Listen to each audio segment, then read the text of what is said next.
All right, we are back. This is Creativity is the Cure. And today I have a very special guest, my good friend, Nitin Cherian. We've been friends for a long time. How long? 30 years, maybe? 90s? I think say it's right around 25 30. years. Yeah. So we started out becoming friends at a really big music store in Rochester, New York called the House of Guitars. And to be fair, you hated me when we first knew each other. It's a story for another time.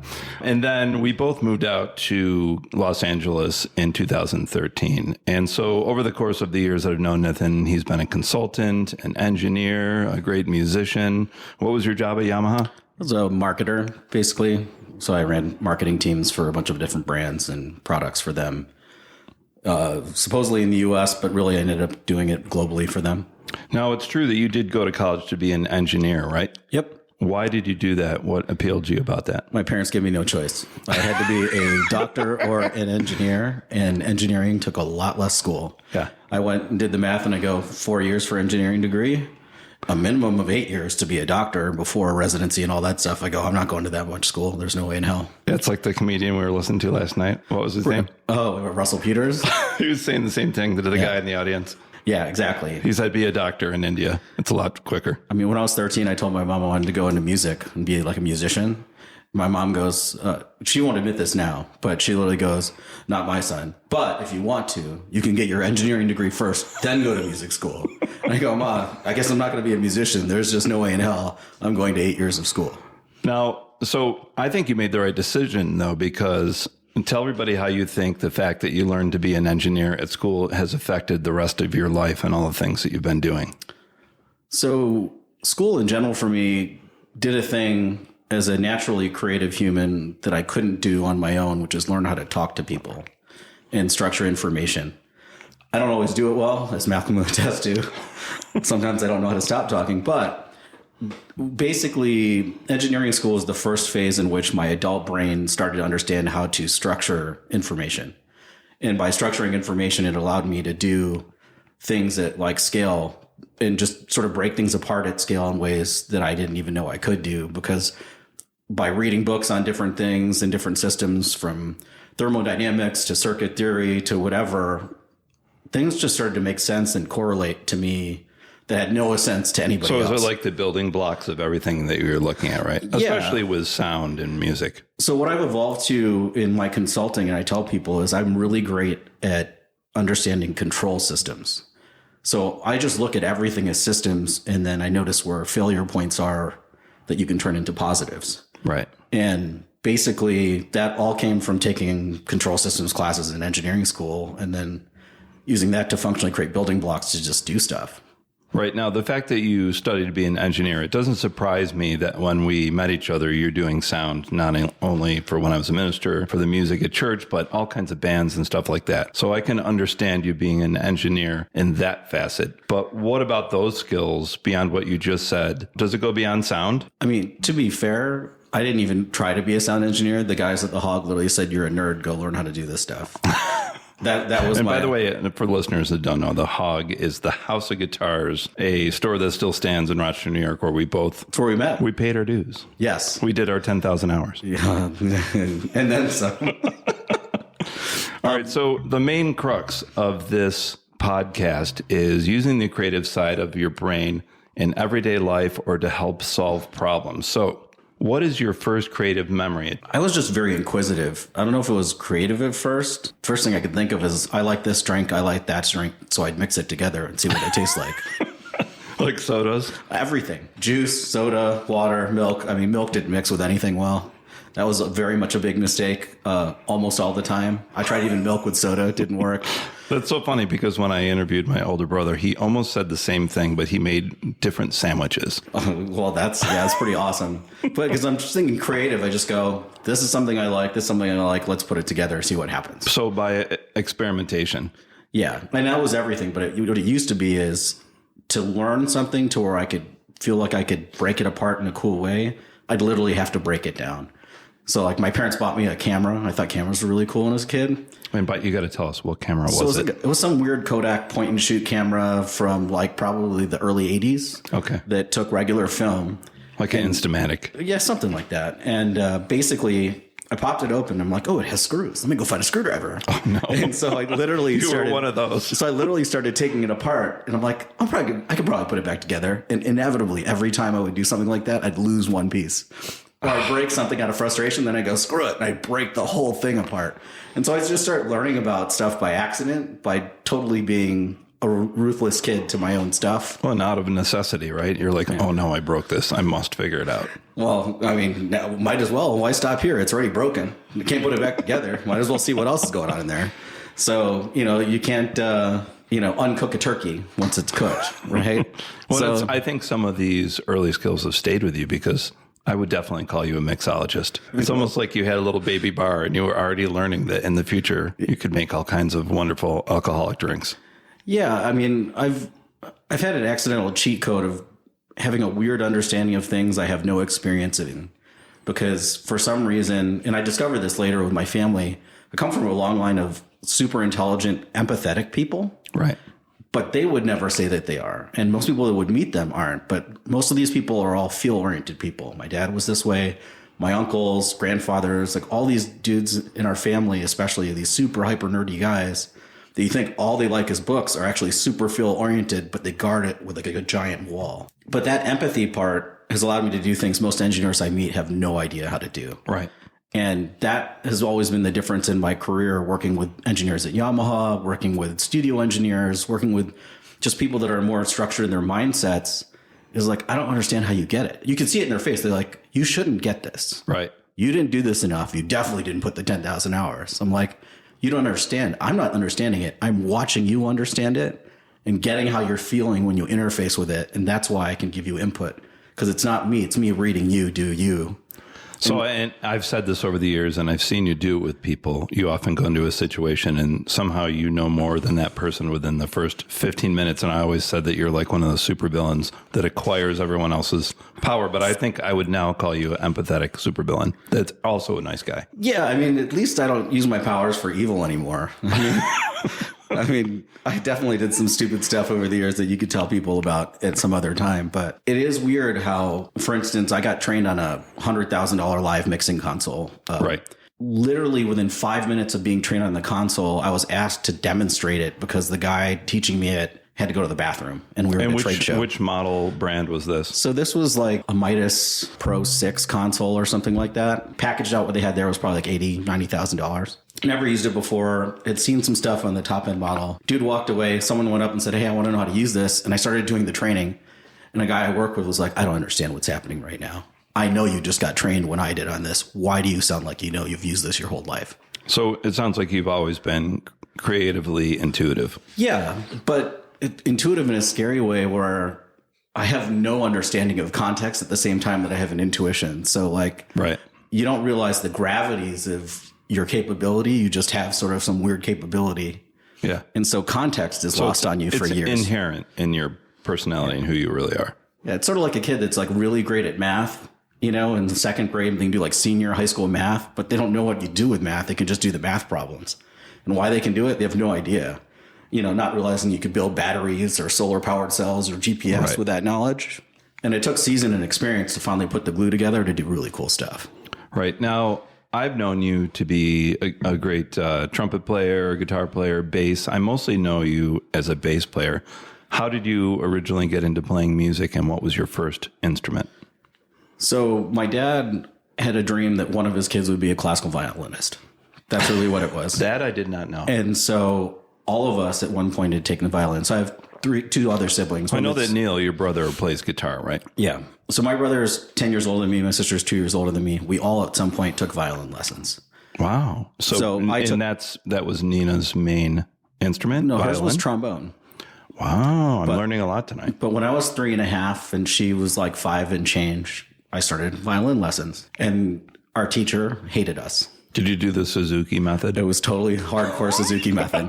I mean, come on. I'm an Indian guy. My parents are going to do rigid Asian, whatever. So wait, your poor parents were hearing out of tune Mississippi hot dog over and over.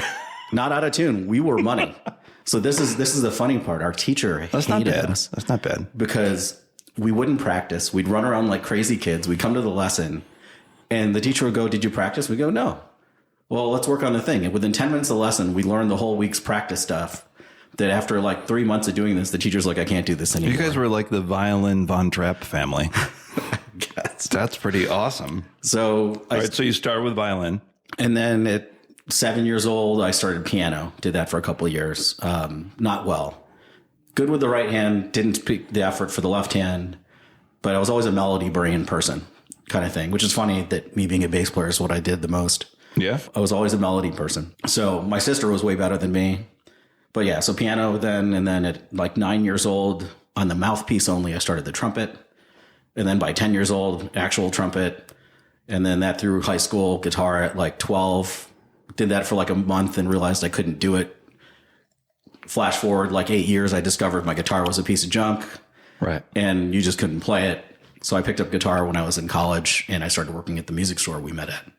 Yeah, I think when I met you, you were still playing a lot of trumpet. Who was the guy you were playing with in the jazz band? Deepak Datu. He's a songwriter, does like smooth jazz. Right. But then because we were going to church together when we were in the worship band, you ended up, we did so many hours with me drumming and you playing bass. And I think you got really good at that because we were playing all the time. Well, that and you taught me how to play the bass, not like a trumpet player.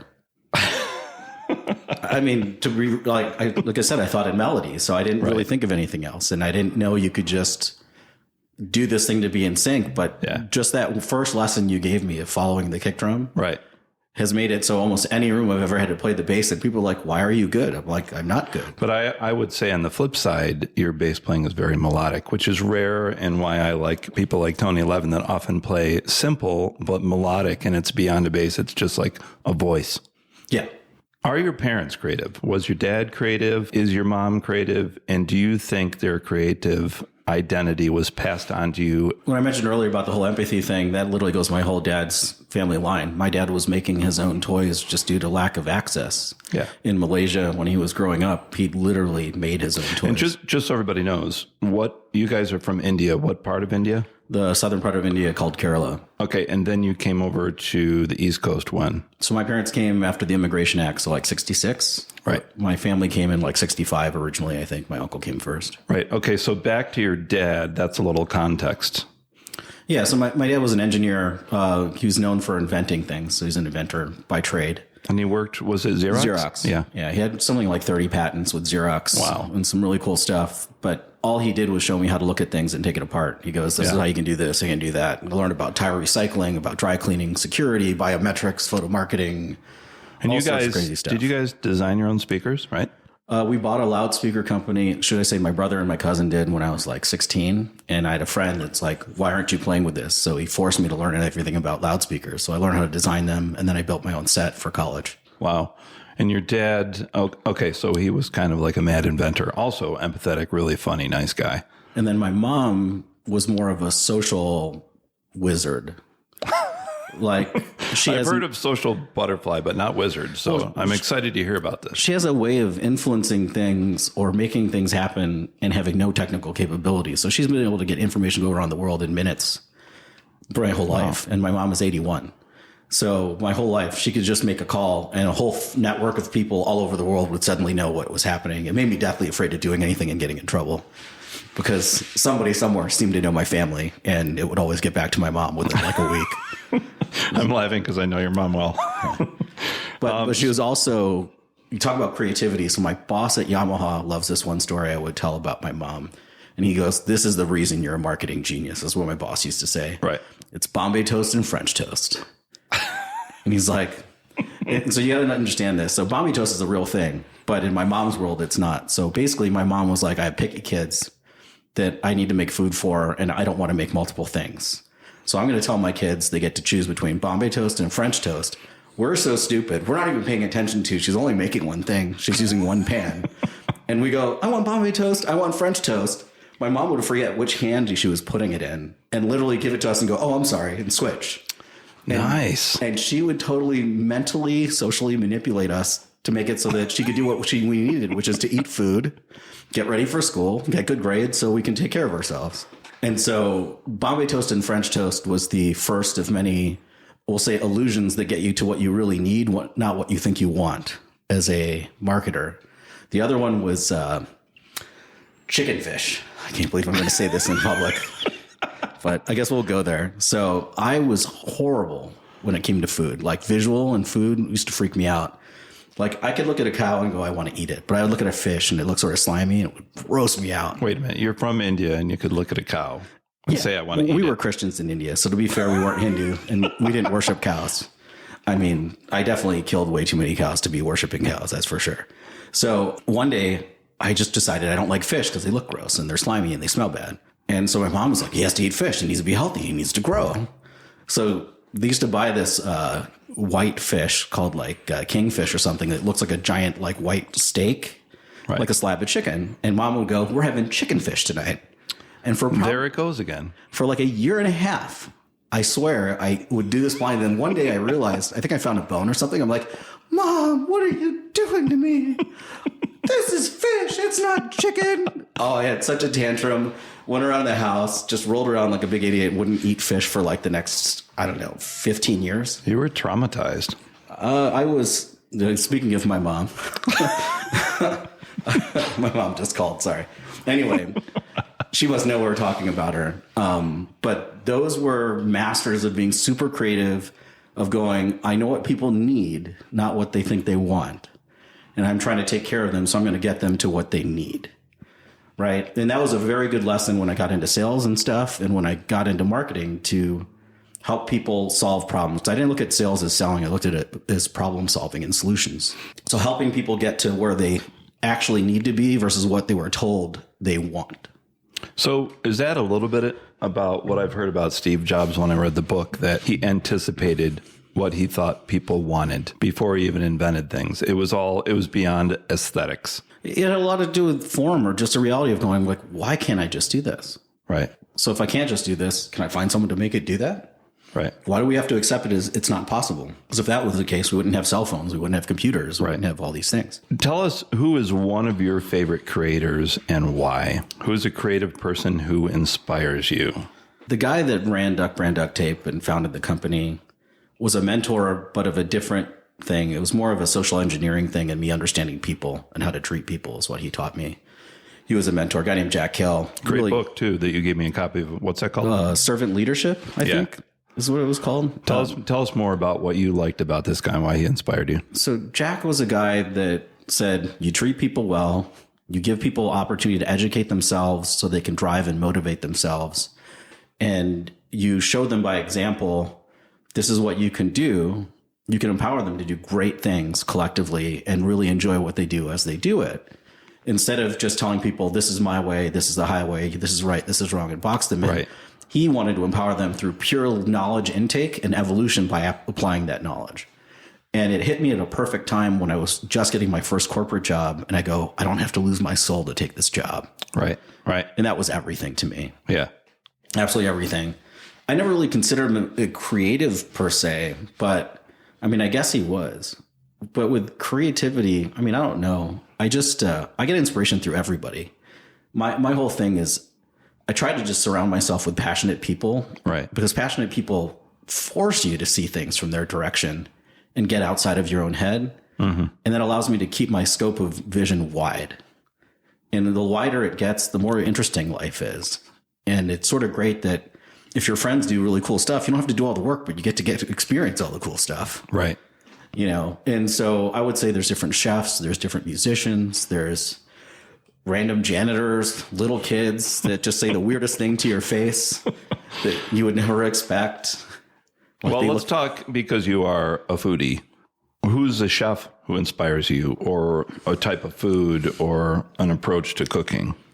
Well, you know, it's going to be really cliche, but I was really into Julia Childs because she was just never apologetic about anything about what she did. She was just like, I want to cook, I'm going to do it. And she was truly herself. I want to do this and give it to people. They're going to get it. Yeah. Because they want it too. I don't care what you say. And I'll learn how to do it better than you think I can, to a point that I'll become the expert of doing this. And I'm just going to live in my truth. I love that version of her mantra in life and cooking. She just did it. Yeah. No apologies. So she's sort of awesome in that way. And Dan Aykroyd did a great performance as her on Saturday Night Live back in the day. I'm totally losing my train of thought. Thanks. That was good. The two chefs that come to mind that I really like for different reasons. One is Grant Achatz. I think is how you say his name. He's the guy that started Alinea. Okay. And he also started one of my favorite bars, which is called the Aviary. And where is that? They're both in Chicago. Okay. So this guy's known for molecular gastronomy. He worked under some of the coolest chefs that are highly regarded, but it not only looks good, it really attaches the emotion that he's trying to get across is very apparent and flavorful in what he does in his food. So back when you were younger and you were looking at things that appalled you by appearance, you saw this guy and you're like, this is the whole picture. Yeah. And then when he did it and the food was actually good, it didn't just look good. And what it looked like made sense into what you were trying to taste. So it just wasn't abstract. It actually made sense on every level. Yeah. Mind blowing. The other guy I really dig, the one that comes to mind is Sean Brock, because he's super into heritage in his ingredients.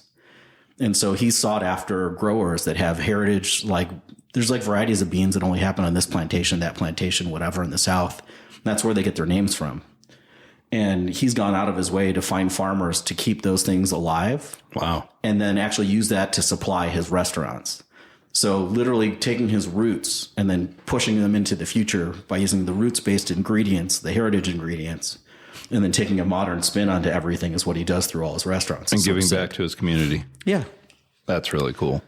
So for me, past and present kind of colliding has always been a thing where I really have a respect for past and things that have occurred and why they occurred, and intentionally doing something with them, but to evolve them, not just evolving it for the sake of evolution, but evolving it for the sake of extending the truth of whatever that could be and making it so much more than the person that started doing it ever thought was possible. Right.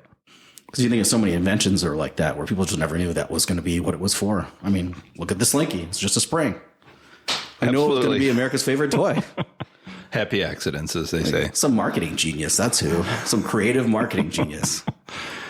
Do you think that creativity could be implemented in curing people or helping people with mental health struggles like depression or anxiety? Any specific insight? I mean, absolutely.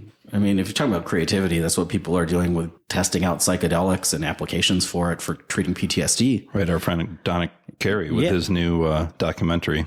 But that alone is a creative use. Instead of just going, I'm going to get messed up and get lost in my brain and whatever, and go, wait, there might be a way we could take a smaller dose of this and use it to unlock a roadblock that you put in your mind in a mental wall and break it down so that you can actually function again in a different way. But creativity and application and approach are everything in my mind for reducing anxiety. If you think about learning methods, how people learn, the fact that it's super hard to teach at scale in things like public schools because you have kids that learn different ways. Right. If your base personality type needs to be playful in between bursts of knowledge, how do you sit in a classroom with a kid that just needs to be focused all the time and logic oriented? How do you teach them at the same speed? You have to be creative. You can't preaching to the choir, dude. Those things, that's everything about anxiety, because basically if you can create confidence in somebody by showing that their own value is translated to something else. All of a sudden, everything in their center comes down. Life starts coming into focus.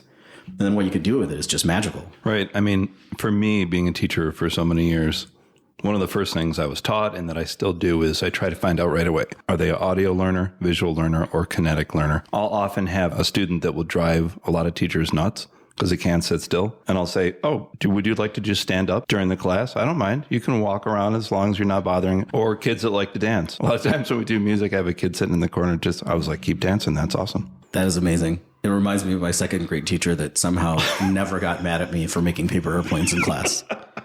I decided I had to make the most meticulously crafted paper airplanes as like a free business. And I had to test them before you could take ownership of them. So I'd literally make them in the middle of the class. I would open them up and I would throw these stunt planes and like catch them. Wow. And if it worked, I'd give it to another kid. Wait, I'm sorry. So these were like boomerang planes that would come back? You know, those little airplanes that when you throw them, they go up and down, and sometimes they go in a circle. Because I would do that too. You put the little flaps in the back. If they went up, they would go up. If you put them down, they would go in a circle. Yeah. I'm sure you made them way better than me, though. I was just crazy. I thought if you made it super perfect with the perfect smoothest creases, whatever. And so I would do that and throw them in the middle of class. That's what it was like, kids, before the internet. And then on my report card, it goes, "He's a pleasure to have in class. Just please ask him to stop making paper airplanes." I can't even make this up.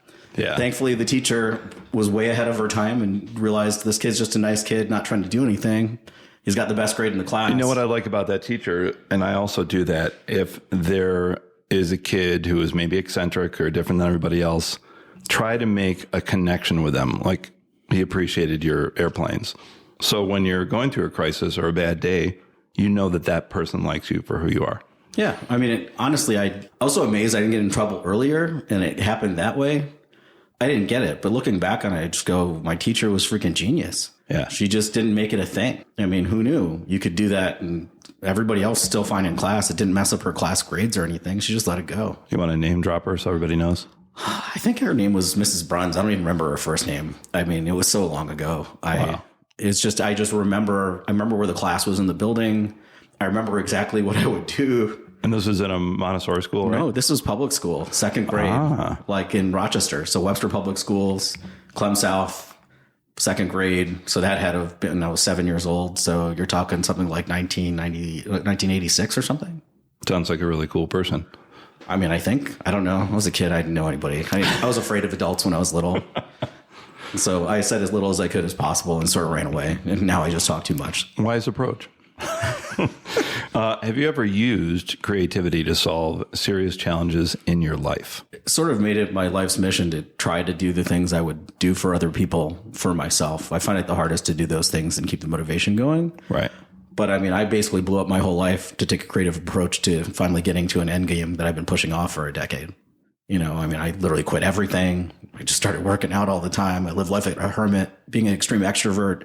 Well, you're trying to find a balance. Like just resetting, finding a different way, just applying different things of system theory to my whole life and going, how do I form a habit? Now, how do I stack that habit without losing this habit? How do I evolve it?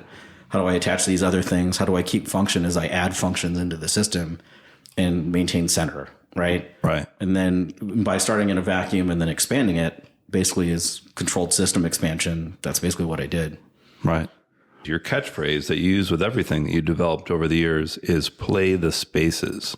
Could you explain that concept to everybody? So, I mean, at first it was just a correlation to understand how to play in the pocket as a bass player. And really it came to how to explain to people is just, you know, everybody can make a noise. The duration of the noise, the space between the noise, all these things go from it being a noise to being something that you can sort of quantize or quantify. You know, there's musicians that are very busy and play as many notes as they can, but you're talking about not only what you're playing, but when you're not playing. And why is that important? So it's sort of like what you would tell me in a conversation. If only you would just stop talking for a minute. There's this beautiful power. So like right now, if I just go, what I really want,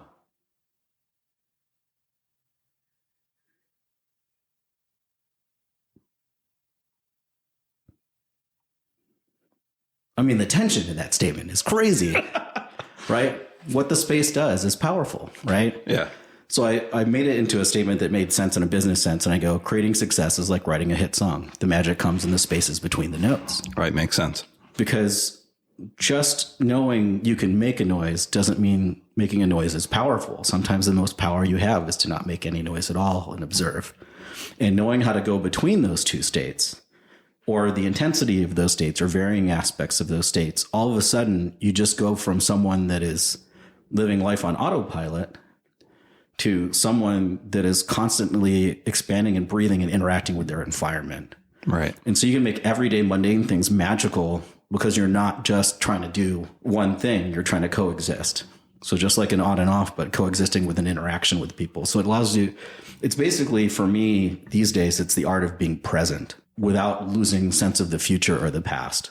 And knowing how to do that is where the power comes in creating meaningful interaction, how fastly you can gain trust with somebody in a conversation for a new friend or a new business associate to if you're collaborating with a creative partner, how quickly you can get them calmed down to a point to where they feel creative and feel strong enough to be creative in front of you so that what they do is not diminished by them being afraid of whatever your existence and presence in the room is. And creating that space and learning how to create that space, I mean, for me, that's the magic I fight for every day. I think it's easier said than done. So keeping that in mind, how would you help out a business? Because you're often a consultant. How would you go into a business that hires you to solve some problems and use this concept? So I think it starts with just, like you would tell me, you got to listen to them first. What I usually tell people first is just let me get you understand a little things about me. I have sort of a system. It's really abstract, but I'm going to ask you questions. Some of it's going to make sense. Some of it's not going to make sense. It's just how I work to do these things to get an understanding in a different way than gathering the information. Do stuff. Because I want more than just relative points of information. I want to see how they react without making them uncomfortable. So you ask a statement that doesn't make sense, but it's not awkward, so that they think about a situation differently. So you can start understanding where their thought processes affect their business. Because for me, that's everything. Because a lot of times people do the right things. They just do it in the wrong order sometimes. That's a good point. Or sometime in the wrong intensity. So they do too much of one thing, not enough another, or they don't leave enough time in between things to let things percolate and happen. And so it's that conversation at first is where you start. I think to someone who hasn't heard of the concept, it sounds pretty abstract, but the more you talk about it, it actually sounds very practical because you're helping them almost organize their brain and their approach. Basically, and taking the fear out of trying it. Like I was talking to a client and the client was just like, but it's going to be this problem and this problem. Like, that's why I'm here. That's not your problem anymore. Your problem is being this expert. I'll unlock that door for you. Right. And I know I can. If I tell them that, I know I can do it already before we're talking. It's just because they're not used to being that part of the system chain, they don't realize they're lacking that skill. It's like you're a drummer pretending to be the bass player in the band or the piano player because you can play both of those instruments, but you're not using the mindset of that player. So you hire an expert that can use that mindset. Or you find a weird person like me or a producer that can put their mindset into the mindset of each of those musicians. Even though they're not an expert player, they're an expert communicator of that instrument. So they can tell you how to communicate in that way so you can get across what you're actually trying to say versus what you think you're doing.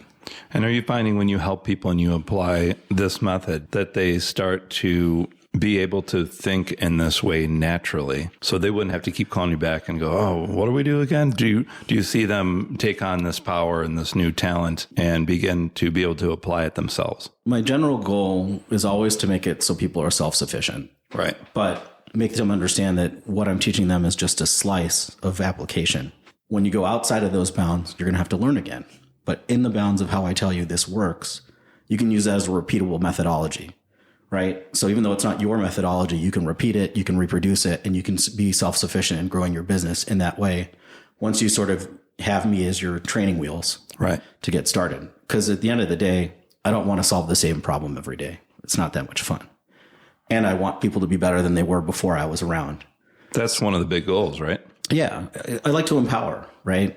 What I usually tell people if I don't use business speak, it's a little bit more creator-like, is I like to tell people I'm in creator empowerment. I just like to see people do really cool stuff because it's way more fun when other people think of it than when I do. When I think of it, it's always the same. When they think of cool stuff, it's something I never would have thought of. I go, wow. So it must be fun for you to discover that within people as you're applying this. Oh, absolutely. Do you find that it gives your clients confidence? At first, it freaks them out. I mean, I'm going to be blunt. Almost always it freaks Disclaimer. them out. Even as like I'm referred by people that they really respect, you can tell for a little while they're just like, I'm going to do this because that guy is super smart and they say you're the guy to talk to. But like, I don't get what the hell is happening right now. Right. And then like halfway through the process, if they hold in long enough, you could just see where they don't say anything. They just sort of sit back and go, whatever you want. And then they lean into it and they go, this is awesome. Like, I can't believe I didn't see this before. It's like, well, it's just learning how to do something in a different way. Is there an aspect of this? I'm currently taking a really great course on songwriting from one of my musical heroes named Brian Eno. And what he does is really takes us outside of our comfort zone. He stops us from doing our predictable things. He gives us rules, approaches, but it leads us to a place that we would never be. Is that something included in playing the spaces? Yeah. I mean, the reality is, like, when he takes something away, he's literally creating the space in the system. Right. And the process. That's a big component about what he's teaching us. Right? Because he's helping you literally without a choice find the magic, because you don't know how to stop long enough to find it. But because you respect him enough, right, you're trying something in a thing that doesn't make sense to you, because you know that you have this spirit guide. In this case, it's Brian Eno, which is super awesome. Right. Going to help you through the process if you get a little lost. You don't just have to do it all on an island on your own. Right. And he's also told us that it's okay to fail. It's okay to try these ideas and crash and burn. What do you think about that with what you're doing with Play the Spaces? Is there a lot of experimentation? And when you're leading these people, sometimes things don't work, but that's okay. Clients never want you to fail. So it is never okay for me to fail a client. No, not you failing, them as you try to lead them to explore who they really are. Are there times where they get to a dead end and then you help them look at it a different way? If it goes that long, I mean, generally speaking, I sort of teleport in and teleport out of the situation, right? So I come for just a slice of time, enough to solve a problem, sort of like Quantum Leap. I just sort of embody the situation. I figure out what's going on. I solve the problem, and then I leap onto somewhere else as soon as that's over, and then they go do their thing like I never existed. Yeah. I mean, that's the best client, to be honest. It's because you're not meant to be their whole company. You're meant to get their company to just unlock a door they didn't know how to get through. That's really cool. All right. How about a fun question? You, in my opinion, are a Japanese whiskey connoisseur. Does anything creative come into the picture when you're learning about these different kinds? And tell us a little bit about how you got into those drinks. So, I mean, I worked for a Japanese company for 8 years. The first 3 years, I never drank Japanese whiskey. Right. At all. I was sort of into cocktails at first. Cocktails started to get boring because they all just sort of tasted like the same sugar mess. Even though I was friends with some of the world's best mixologists by proximity and accident. And then it went to bourbon because people I worked with were into bourbon, but it was really bad bourbon. And I met a friend that taught me how to appreciate things, like to actually taste differently. And who was that? This guy named Mayo. He's from Tijuana. He has like a family lineage where like his grandfather was like the president of Mexico. Mayo that I know? Yeah. And he had a pop-up, he did a pop-up like cocktail bar in Tijuana is what he wanted to build. So he started learning about like spirits and all this stuff. Yeah. And he'd start teaching me about it. And when I did that, I go, wait, I go to Japan all the time. Why don't I try Japanese whiskey? This is crazy. They probably have tons of it there. I mean, it is Japanese, right? And when I started researching bars, I found a couple places, and the excitement of the people that run these bars, of how into it they are. This one guy has like the most simple drink on the planet, but he's famous for it. Yeah. You know, and it's a highball, right? It's basically a drink invented in popularity by Suntory to sell whiskey in like the 50s. Right. Which is just 1 part whiskey, 3 parts soda in a tall, skinny glass, so it aerates a certain way. But this dude was so proud of what he had. Like, he had a blender's card from a friend of his who worked for Suntory on one of the coolest blends on the planet. He had all this stuff, but he did everything about lighting the room a certain way. He would only play Tom Waits in his bar. It was crazy. Oh, wow. He shaved, now I like him a little bit more. He shaved ice with this mini katana blade, and then he would fan off the shavings so it wouldn't have any streaks. I mean, this guy was out of his mind in an awesome way. And then for me, he'd bring out a tray of like nuts, jellies, and chocolates, and he'd go try it like that. He doesn't speak English. So my Japanese friend would translate while we have a conversation. Yeah. And he would be like, try it like this and see what it pulls out of the flavor. And it helped me understand by doing different flavor things to trigger your taste buds. You can pull different flavors out of the whiskey. And what they really taught me, and most Japanese companies are like this, is their consistency. So when you get a Japanese blended anything, every one that you try of that labeled blend tastes the same. Right. In other countries and other companies and in general, they don't do that. But what I liked about the Japanese stuff is every flavor that was introduced into the spirit for most great Japanese whiskey companies had purpose. Right. It wasn't just there because they could do it. It was there to create an effective mood. It's almost, so what is it? Creativity with purpose. That's pretty cool. Yeah. And it was this art of subtlety that was so freakishly awesome. I'm like, unless you pay, it's like a person that's a microphone geek. Right. No one pays attention, but that guy that's into microphones will pay so much money for this finite little detail.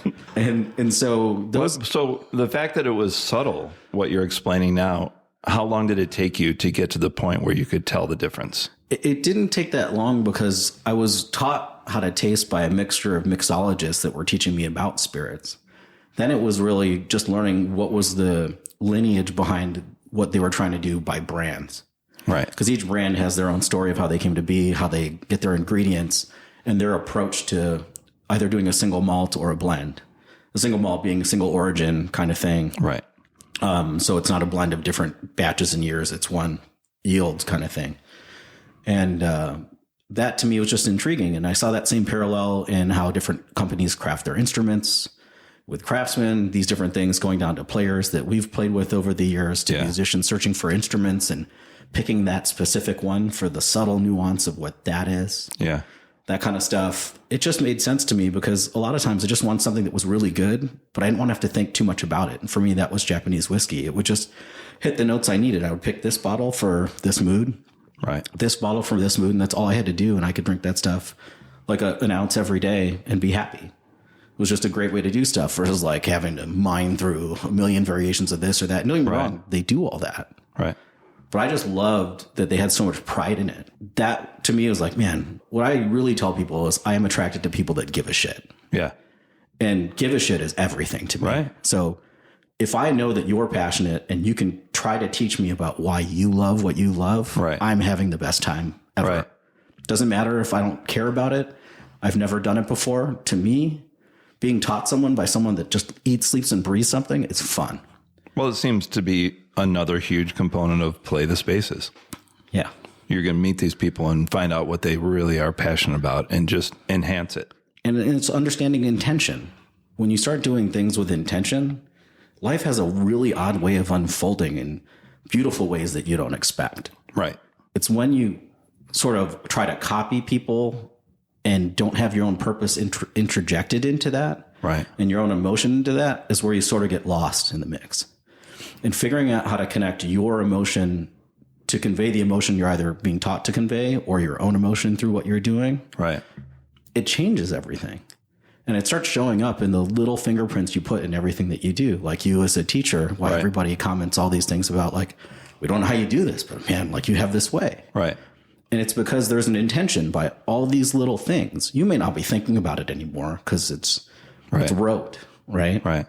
But that intention has one singular purpose for you, which is I want people to feel great and more awesome every day. Yeah.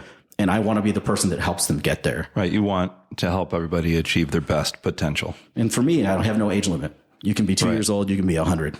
It's just fun to see people do cool stuff. And I think you have figured out one of the secrets of life before most people I know. There's a great quote from David Bowie that I'll paraphrase. And he says, you know, the key or the important thing about aging and getting older is you finally discover who you really are that you've been waiting your whole life for. Yeah. Now I'm just trying to figure out how to get that guy to come out of the cocoon. I mean, I am by hook or by crook. I've been trying. It just doesn't happen fast enough. I've been stuck in that freaking chrysalis forever, man.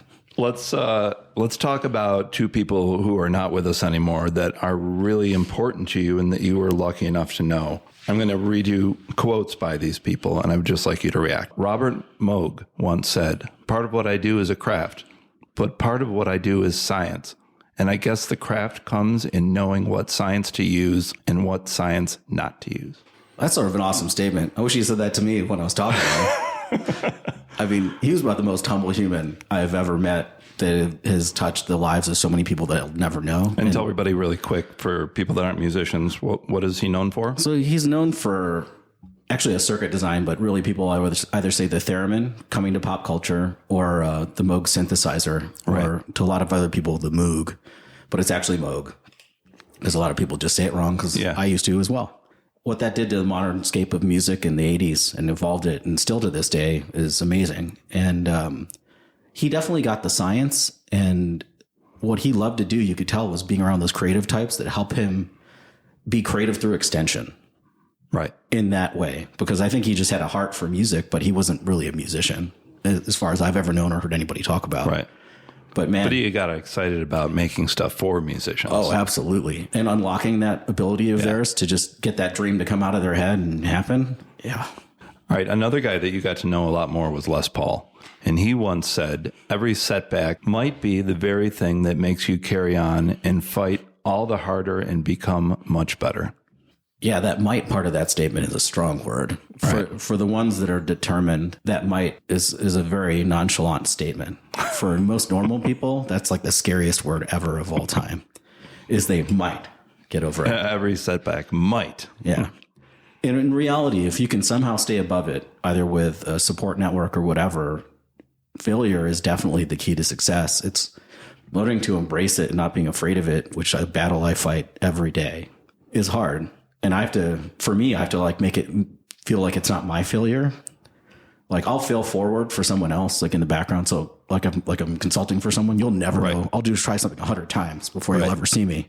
And I'll have the solved problem at your doorstep, but you won't see that failure. But if I try to do that same thing for myself, I'll literally be paralyzed all day long. But that helps you understand people that are frustrated as well, right? Yeah, absolutely. Because then I think knowing you for so long, you have very high standards. So I think you being critical of yourself can possibly be very different compared to other people. Yeah, it's a little bit too super critical. It's taken me years to really dial that down and go 85% of what I think is amazing is like 110% of normal people. So if I can hit something to 75, 80% of my expectation, I'm winning all the time. Right. And back to what you said, because you have a passion for it. Yeah. Because I mean, look, time is finite. Why aren't you doing things that you enjoy? Right. Period. You just started working with a company that has developed an app that uses AI. Can you explain it to everybody? So basically, I got approached by this young developer, former international model, oddly enough, turned audio engineer that had discovered a passion for programming. And he didn't like that audio tools were really hard to use.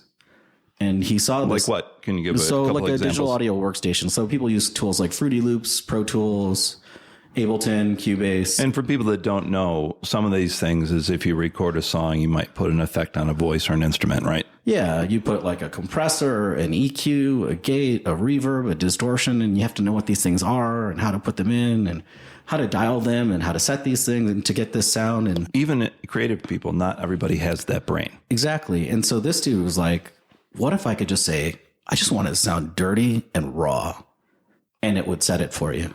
And so literally he took an AI tool set, natural language control, and some other weird stuff he figured out so he could go into an audio tool and go, make it raw and dirty. And it'll set it for you and then tell you why it set it. And if you're wondering what the different knobs do, you go, tell me what this knob does. And it'll give you a definition of what that knob does and how to set it. Wow. It's freaking amazing. And I've seen this, and it makes me think about the first time I saw an iPhone. I couldn't quite grasp or wrap my head around what I was looking at. Yeah. And so for us, we're just trying to get every manufacturer to pay attention to it and hope that they'll integrate it into their tools, because we don't think everybody should be trapped in the past. Because some of the greatest songwriters and composers are people that don't actually know how to do anything technical, but they make the greatest records. Right. So are you saying that Billie Eilish and her brother Phineas making music from their bedroom when they were younger to someone you've worked with, Hans Zimmer, all these people can benefit from this new tool? Yeah, absolutely. I mean, even people that are sight impaired can just say, dial this parameter to this, and it'll do it for you. That is really cool. I never thought of that application. You can even take a picture of a plugin and it'll map it for you. So it tells all the parameters for a programmer to actually integrate our protocol for it in like 5 minutes. That is almost unimaginable. So if you think of a screen reader and explaining it back to you, for the developer guy, that's what does it for him. But for you, you could literally just manually go volume to this, this to this, this to this for all the controls. And if you're blind, you can use it. Or if you're just a songwriter that goes, I'm in the mood for, I want warm and fuzzy on the guitar. I want the drums to slap. Yeah. And I want it all to feel like I'm drowning in a cave. Right. In theory, if it was configured properly, it could set all of the different devices to do those things. Right. And so we're trying to get core level integration for software so that you could literally do it that simply. Right. That is so exciting. So can you tell us the name of your friend who invented this and what the product is called? So my friend's name is Noah Thomas. He's a Oregon-based developer, and we have a company called Phantom Audio Group. Wow. And what's great about it is this application can work for finance tools. It can work for almost anything that's parameter based and actually do the same thing help you solve problems on your finances, other things by applying it to finance tools instead of audio tools. Wow, that's crazy. And I was asking you earlier, could it be applied to maybe a student director making a film? You know, could you help with a Foley artist? Could it help with the soundtrack? Could it help with the effects? And it looks like it's limitless. I mean, you can even have it automate your controls. So you can be like, at time 0, do this. At time 10, do this. At time 20, do this. Now, wait a minute. I was asking you earlier, because we're in my studio, how could I start the recording if I'm playing the drums? Well, you could probably use that. Well, right? you could technically use it for control to do punching in and punching out. So if you'd already set a marker point. So if I'm here alone and recording a drum part. Yeah, you can say start the track but have it preset the punch in points. Then you just play with the track and it'll just record as you play with it. And you could probably tell it to keep going around until you feel like you got it right. All of it's possible. It's just a matter of how deep you implement the protocol the kid developed. I mean, and this is just the beginning of what you guys are doing. So the possibilities sound like they're going to be limitless. I mean, as technology gets better, it's just easier to do what we're going to do. So cool. All right. Well, Nithin Cherian, thanks so much for coming here to Palmdale, California, and talking to me today. And it sounds like we need to do this quite a few more times. Well, thanks for having me. Hopefully I did okay. Talk to you soon. Okay.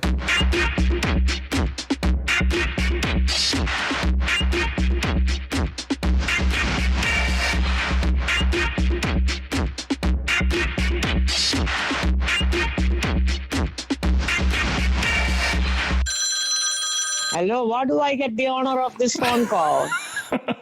I just interviewed Nithin. Part of it is talking about him when he was younger. And so I wanted to know if you could share some memories. So Molly, we were talking about Nithin when he was younger. So Molly, when Nithin was very young, what was the first time that you noticed that he might be a creative person? When he was 3. Well, the problem is when we was young, he doesn't talk much at all. And at that time, Nina started talking when she was 6 months, and then she talked then in a full sentences, she started talking. We sent her to Montessori school. But Nithin hardly doesn't talk much at all. But when he starts talking, he starts in full sentences only. And, then we realized that, my God, he was storing all this in his head and then bursting out everything in big, big sentences and big words. And anyway, when he and Nina was in the same class, they teach all the students together in Montessori. So he watches everybody and everything, and he knows when he sent him to kindergarten, he already knows up to Nina's grade, everything. Yes. So it sounds like first grade, second grade, everything. And I said, "Oh, well, Mom, they teach Nina all the things." So I listened. So when he was small, they didn't give him some attention much, but he watched. And then they told me that, he already knows and he's bored in the class. But at that time, there's no special, thing or class or anything for any kids. And then when he went to first grade, they asked me whether, he can, skip a class or something. I said, no. My husband, not only me, my husband, he's so tiny. And all the kids are so double sized for him. And then my husband says, I don't want him to do that because I want him to grow like a normal kid, enjoy the normal life. And I don't want him to think that he's something special. And then when we went to the 4th grade, they asked me to ask the same thing. They want him to skip the grade. And then he's bored. He's always complaining, come home, there's nothing to study, but there's no computer or anything. And I told that to the teacher. Teacher said, what can we do?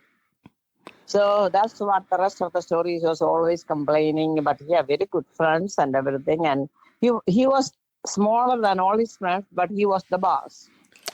The one, I like that. He's the one. I couldn't believe that this kid listened to him.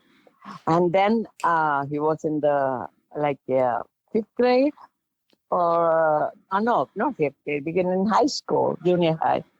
Then I'm hearing him talking to a girl call him and talking to him, saying that, I don't know what to do. What if I am pregnant? I don't know how to do it. My parents will kill me. I have this. I said, this guy, what does this kid know about anything? How come this girl asking him about opinion about this?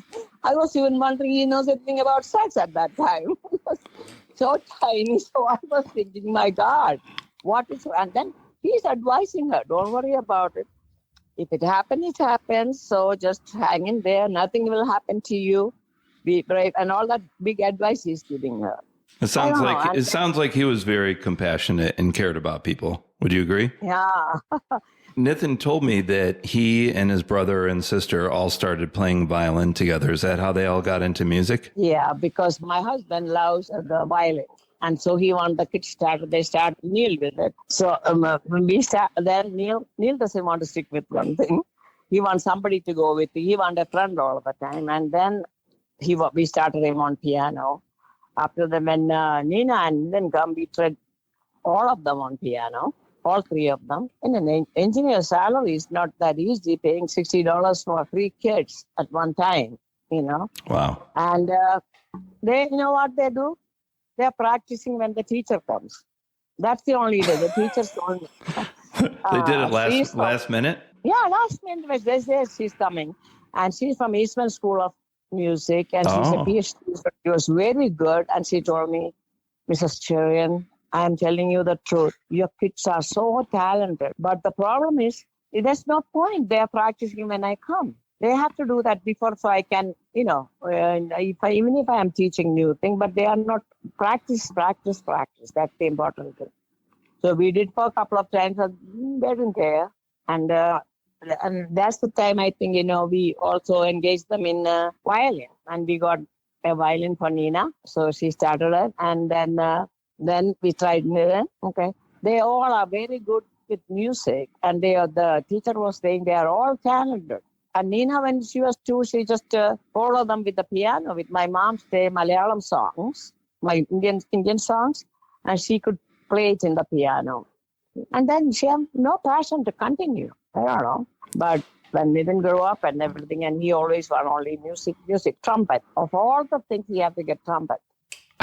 and then we tell him to practice, or he's so happy to practice, he would use the mute. Oh, right. Yeah. Sound like Miles Davis. I said to Nitin, no, you have to use that. I like to do it this way. Okay?